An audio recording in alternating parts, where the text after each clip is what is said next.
Good evening. In the days of pandemic, which we all are experiencing in this world,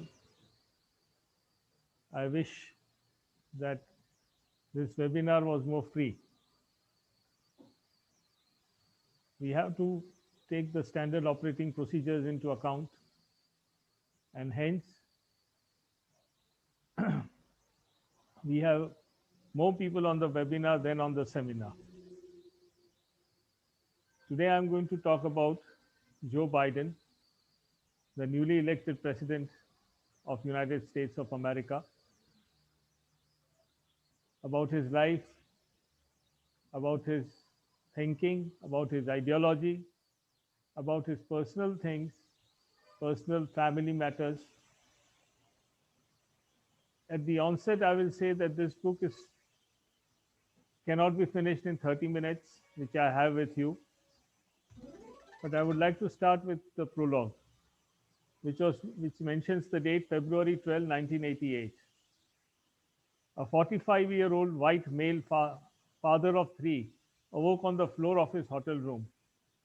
He had been unconscious for 5 years. He could barely move his legs. He did not know how he got there. He remembered a flash of agony. He had given a speech in Rochester, New York, and returned to his room, which he felt a sensation akin to a clever patting on his skull. For months, he had ignored a strange ache in his head and neck, burying it in Tylenol, blaming it on the various things which politics had, while heading the Judicial Committee of the United States Senate. The campaign had ended in embarrassment, a product of his own arrogance, he admitted to himself, but the headaches had continued. The man heaved into the bed. From there, his assistant got him to a plane to Delaware, where doctors identified him as a cardiac aneurysm, the ballooning of an artery that led his brain. His prospects for survival were grim. That a priest was summoned to deliver last rites even before the man's wife could be there. In the hours that followed, he was rushed to the slanting snow of storm in Washington, D.C., where a surgeon warned that the operation might rob him of the ability to speak. I kind of wish what happened last summer, the man replied. For 3 months through the surgery, more complication, he was supine, confined to a hospital, and this is the current president of United States of America, Joe Biden. His political career placed him at the pivotal moments of modern American history, including some of the defining conflicts around race, gender, crime, health, capitalism, and warfare. He dealt with each and every issues in his life: race, common race; gender, male, female, LGBT, all those issues; crime in America is the gun control crime which he's talking of; health, capitalism, and warfare.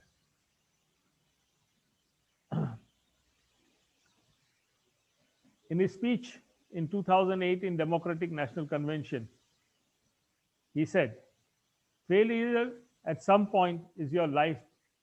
Failure at some point in your life is inevitable, but giving it up is unforgivable.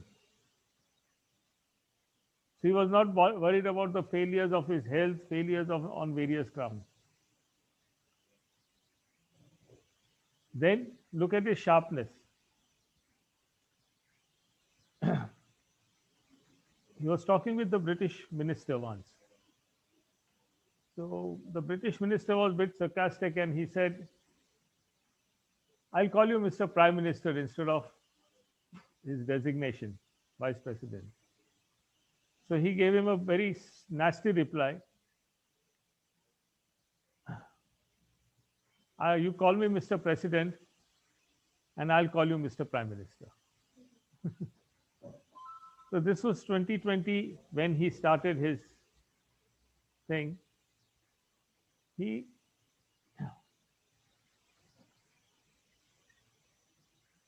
the circumstances of a life in full and a country in peril conspired to put Joe Biden at the center of an American reckoning, prompting an urgent appetite at home and abroad to divine what has made him the thought, what he carried, and what he lacked.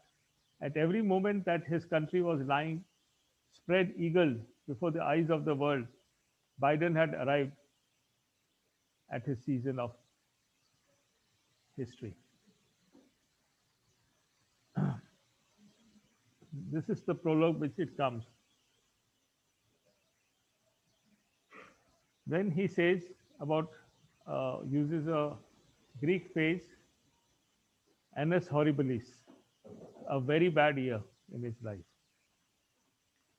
The author goes to meet him and he says to the author, welcome to my mom's home. I don't have my own home. This is my own mom's home.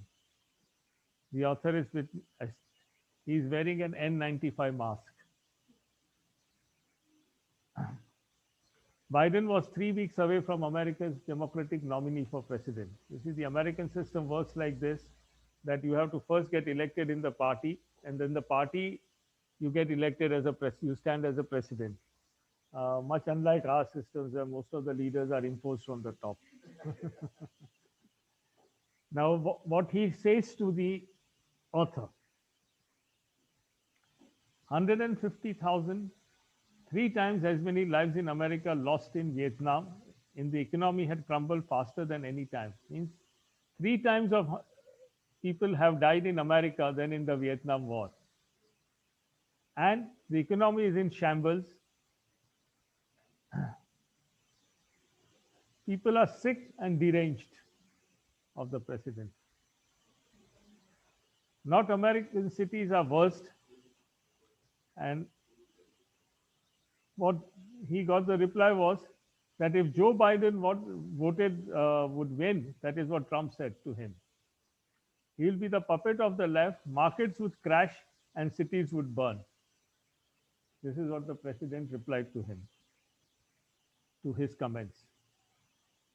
It goes on and he says, he was not a man of social media, which Trump was. You see, now this is where he says, the author says, that Biden told him that I don't care what Twitter says about me. I don't care what Facebook says about me. I don't care what Instagram or anybody says about me. I'm not a man of them. Compared to Trump, Biden's campaign made only pre-functionary use of social media. He wanted to go to the people. He said our key is go to the people. Don't bother about the social media. While Trump had 114 million combined followers on Twitter and Facebook, Biden had only 10 million. So just see how he led his campaign.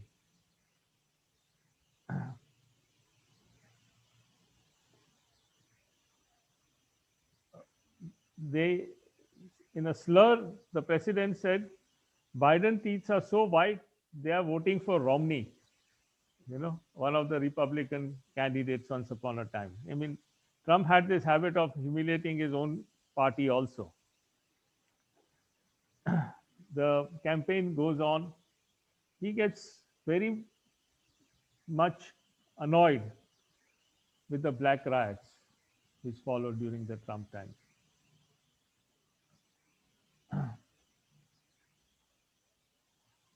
Trump was a big boaster, he says. He had stopped the aid to all Democratic governors to fight the pandemic and all. He said, don't call the governor of Washington to his aid, to the vice president. Don't call that woman in Michigan. She was a governor of Michigan. Right? So this is how the behavior of the president was for the COVID-19. It said that more than 4 lakh people lost their lives because of president's behavior.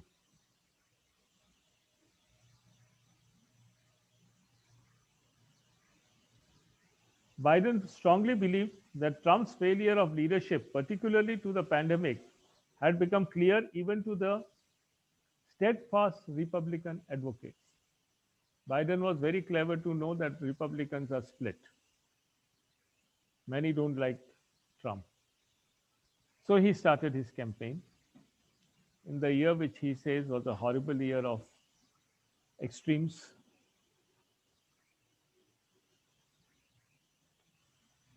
He went on for healthcare, he went on for black justice to the black, and number of riots took place in United States which had never happened like this before. In fact, one of his aides said it is Mississippi burning again. So with that in mind, they call this as one of the worst years America had ever had, and used a very strong Greek term called annes horribilis. The whole year is bad, horrible, right? Then what path he took, you know? He took a part of humanity, a kind grandfather, a kind person, you know, and went on with the campaign.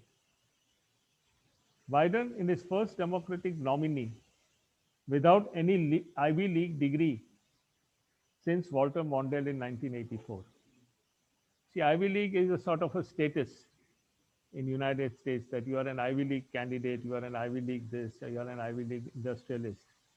Biden didn't have it. 1984, Walter Mondale of United States, who lost against Reagan, also didn't have the same. So many thought he's going to end up like Walter Mondale, you know, just nothing. Biden also made a mistake in his speech. There was a talk going on, and he told the Jews, don't be like Shylocks. The banks were asking interest from the customers, and he told that you Jews don't be like Shylocks. So what happened was there was a big high cry from the Jewish lobby, you know, how can you say something like that? Which he said he could make it out, and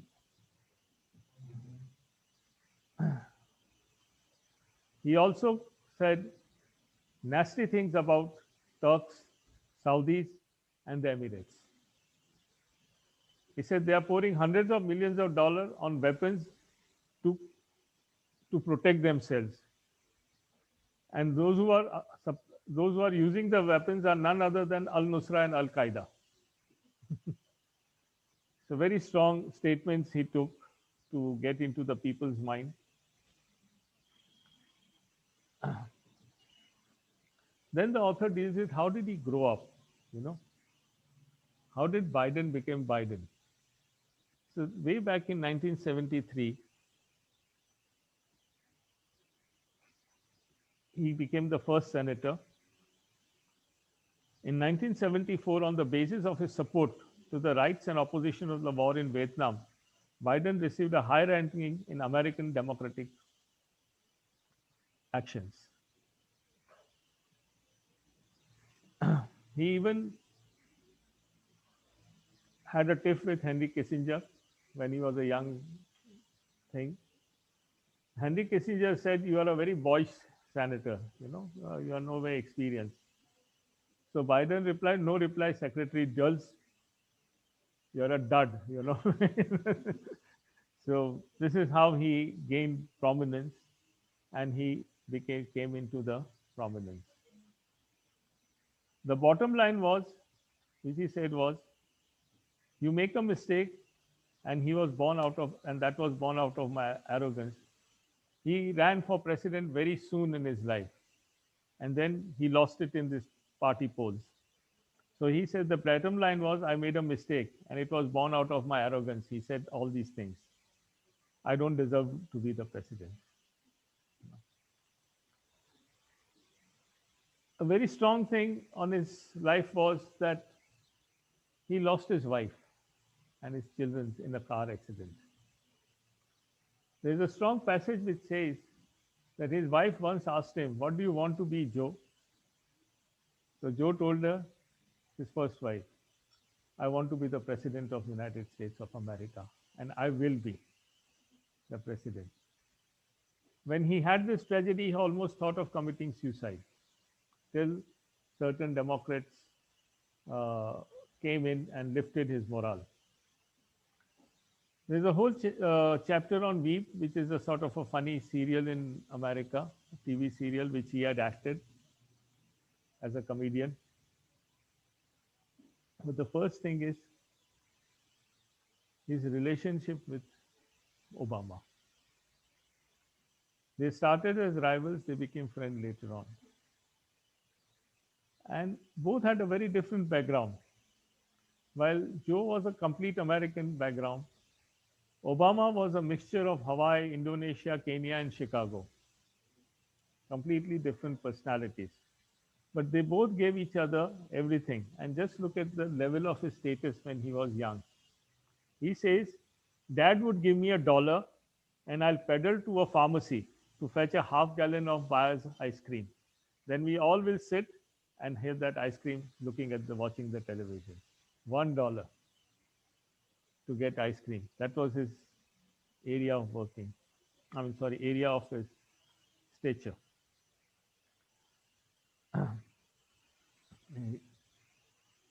He had Barack Obama trusted him a lot. So when they wanted to give $787 billion stimulus during the Great Depression of 2008, he told Biden that get the votes from the Republicans. The Republicans were stalling it. So Biden contacted 6 Republicans and 3 of them voted for the stimulus. So that is how he got through, you know. Biden knew the heart of Republican Party. He was a very clever person. He knew Romney was against. He knew Bush was against. So he played on that. You know, he spoke exactly what Romney liked. He spoke exactly what Bush liked. You know, and that is how he went into the Oval Office. And he said it very clearly. Oh, in Oval Office, there is nothing like truth. When you fight American elections, there is nothing like truth.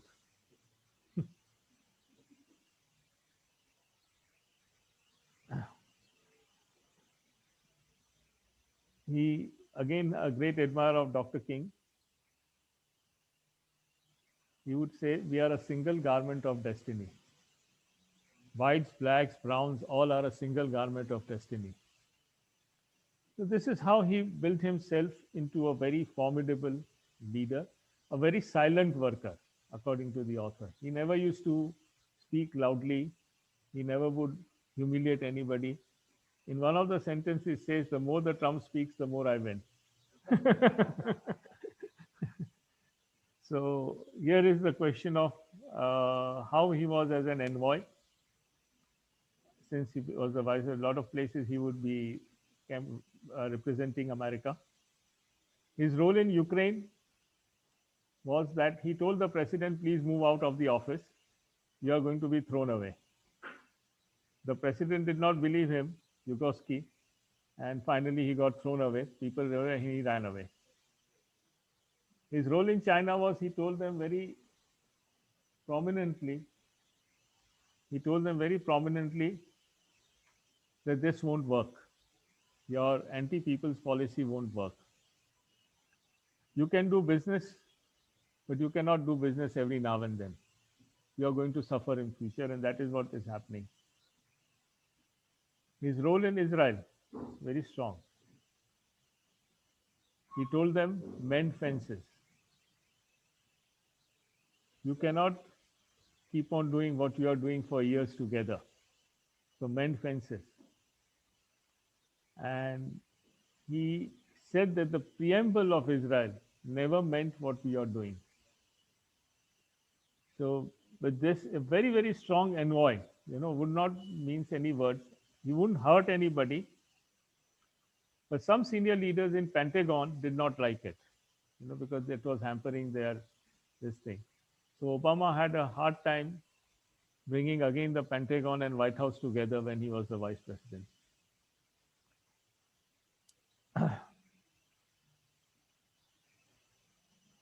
The most important chapters in this book are two: Battle for the Soul. In the summer of 2017, Biden was in semi-retirement.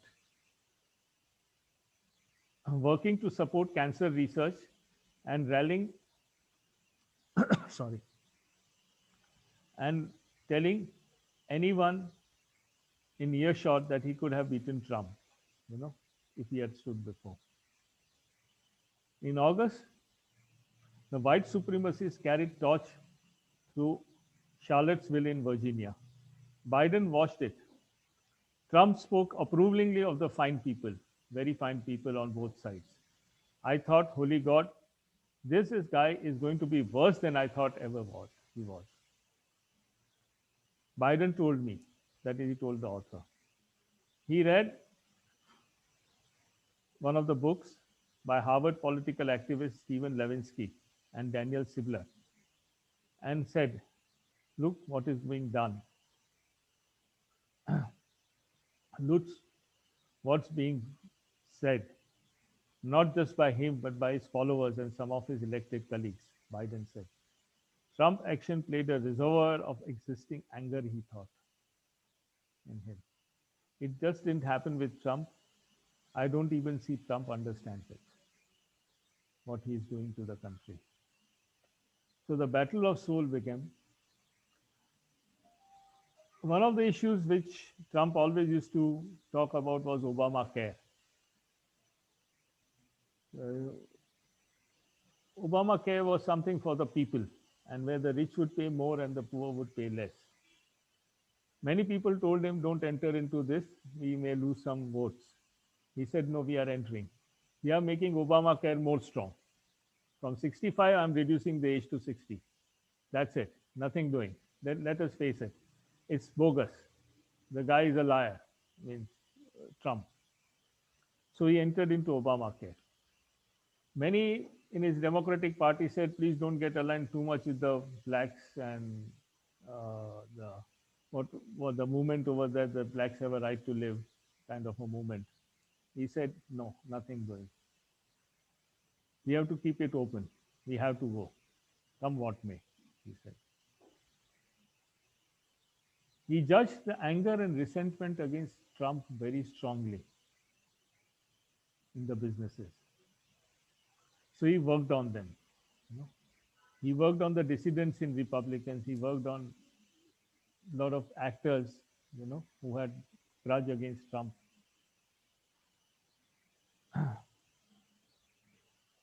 Then he was implicated for women. There were two charges which Trump leveled against him, that you misbehaved with women. And there were some affidavits. He came out of it.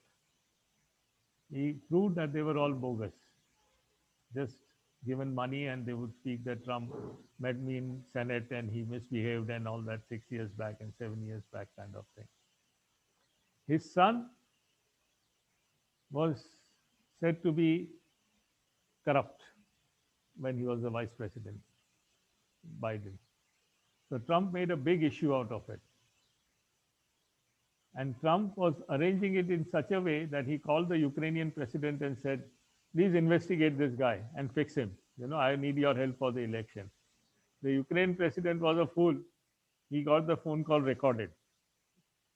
And one of these, what you call whistleblowers, caught up the recording. And the whole bogus charge was truncated and he came out clean on it. Like planning the presidency, after he got he had a very strong rival in the Democratic Party called Bernie Sanders, who was sort of a socialist in thoughts for the poor.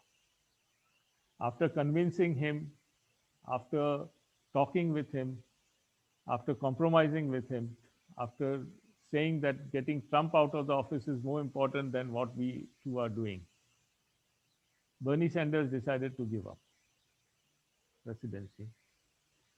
And then a lot of people said Bernie Sanders should be the vice president. He said, no. Bernie Sanders is too tall a man to be a vice president.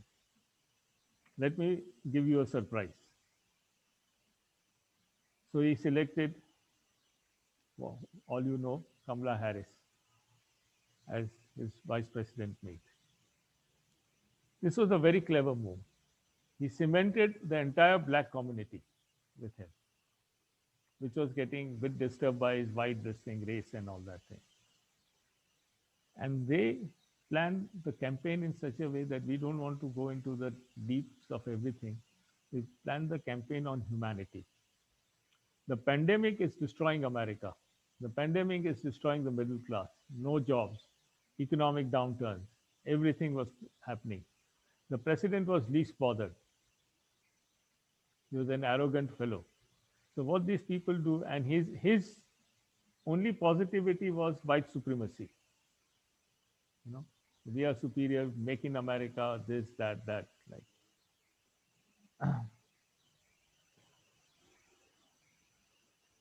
Like he said, the United States remained the worst performer vis-a-vis COVID-19.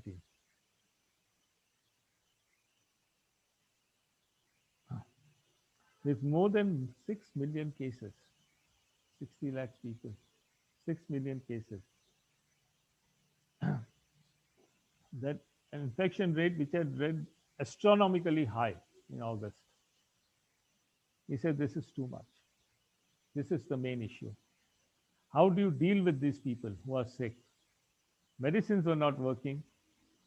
The government were least bothered about whether you die or alive, we remain alive. He said, let's unify America. Whoever is sick, whether he is white, black, brown, whatever it is, let's unify. And they started a campaign of humanity, calling people who were suffering from COVID. So there were a lot of case stories which are given on it, where he called certain Ukrainian citizens, certain Indian citizens, and asked them what was going on. But the best one which I found was the last one which he did, when a would-be president would call a very simple man and talk with him, and I'll talk about the whole conversation. Every day during the uniquely strange presidential campaign of 2020, Biden aides tried to get him on the phone with a regular person. One afternoon in the spring, he was patched through to Mohammad Kazi in Dearborn, Michigan. 3 weeks earlier, Kazi was in a coffee roasting business.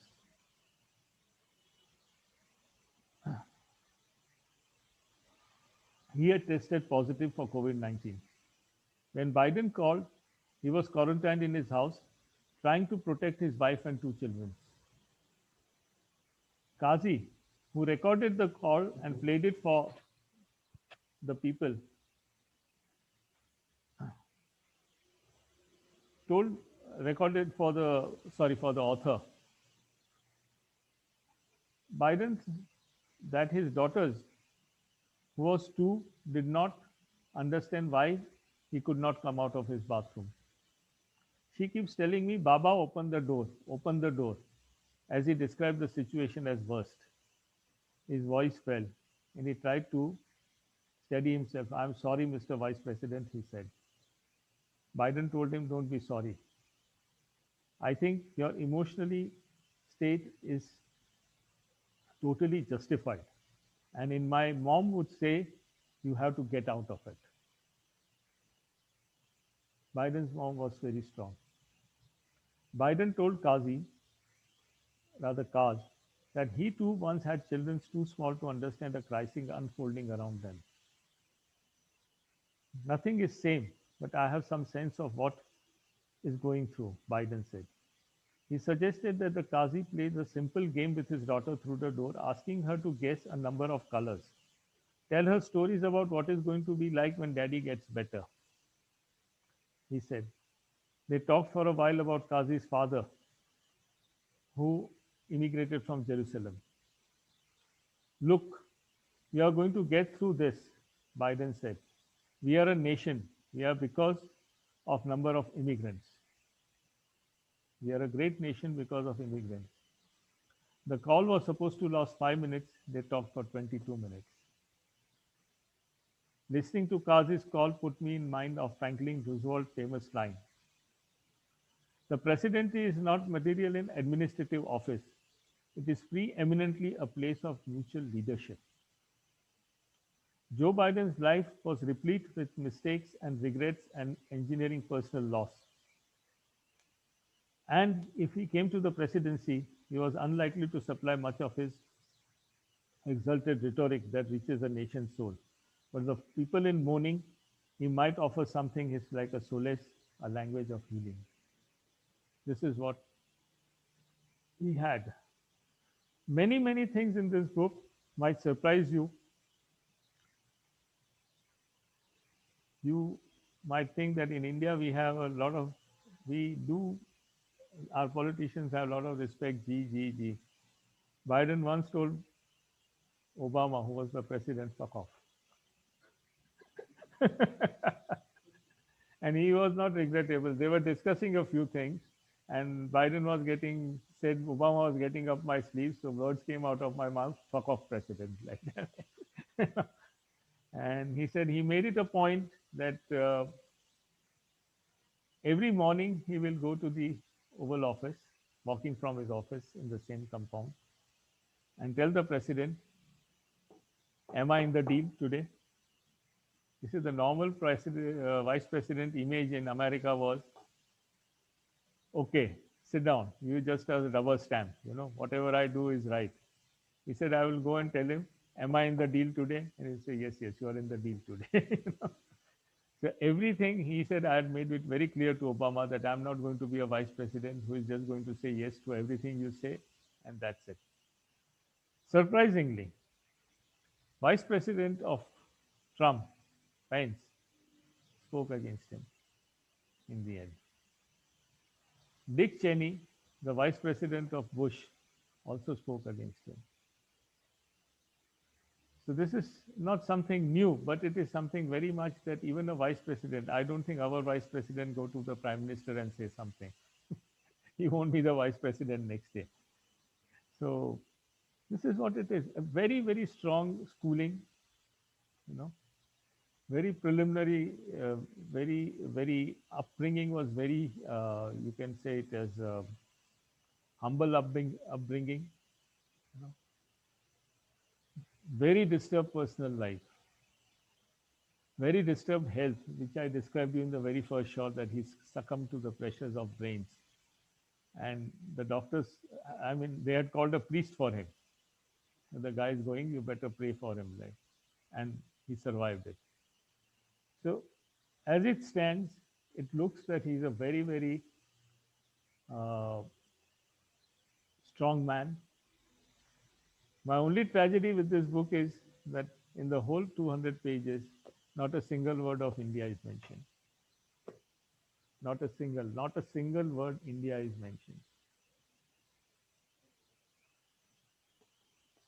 I don't think it, many Democrats supporters, Indian supporters in private told me that they were very disappointed with the support to Trump. Very disappointed. He said, you barely understand the man, you barely know him, you know, and you do call him somewhere and say whatever he wants to say. A man who doesn't even know how to spell out Vivekananda, a man doesn't even know what to write in a Gandhi's book, you know. And he said, how do you expect the opposition to take it? They all took it negatively. Hence, Kamala Harris in this book is mentioned as a black lady and not an Indian lady. Very strong. It's a good book, a good review I would give it. I think almost all of them have given it a good review. I'm sure there are a lot of videos on Joe Biden available. I think Democrats being always pro-Indian, ideology will come back, and probably in a couple of days we will see. And Mr. Modi has written a very nice tweet to Kamala Harris. So the Prime Minister has done that much of efforts to bridge the gap. I think it should be okay, but I wish it was more balanced like before. Thank you. Thanks, all of you. Thanks for the all on webinar, and thanks for the people here. Any questions anybody has can ask me. They can mail me. You can mail me on Building Live.